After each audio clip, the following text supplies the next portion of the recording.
कि आपने लगाई हुई है रेडी। नाश्ती कार्ड किधर है आपका?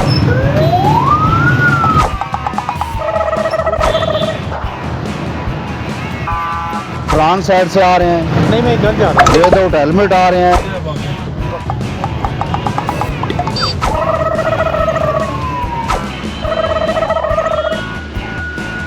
ठहर जा, आपने इसको कहाँ बिठाया हुआ है बच्चे को? अगर जंप लगे बच्चा नीचे गिर जाएगा। बच्चा नीचे गिरेगा तो पीछे से आने वाली गाड़ी के नीचे आ जाए।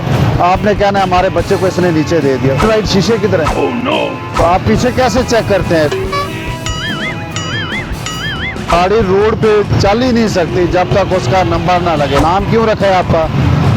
पहचान है आपकी, तो इसको किस नाम से बुलाते हैं? अगर चोरी हो जाए तो क्या कहेंगे मेरे बाइक का नंबर क्या था? आपका तो नाम है, वालिदैन ने नाम रखा है ना। अगर वो भी नाम ना रखते, आपको ओए करके बुलाते, फिर कैसे लगते आप? बेगम की फरमाइश पूरी करें, लेकिन बच्चों का भी एहसास करें। हेलमेट भी आपके पास नहीं है तो आप कह रहे हैं बेगम की फरमाइश थी। तो बेगम की फरमाइशें खत्म नहीं होती। जब भी आपको रोके तो कुछ भी नहीं है, तो फिर रॉन्ग साइड से क्यों आते हैं? आपको अपनी जान अजीज नहीं है। ये बुजुर्ग आदमी है, इसकी जान का ख्याल करो। माशाल्लाह कितने आप खूबसूरत हैं, कितने आप हसीन हैं। ये बेगम की फरमाइश भी आए हैं, अपनी फरमाइश पे नहीं आए। लेकिन हेलमेट का क्या मकसद है जो आपके पास है? हेलमेट अभी उतारा है और रॉन्ग साइड से भी अभी आए हैं।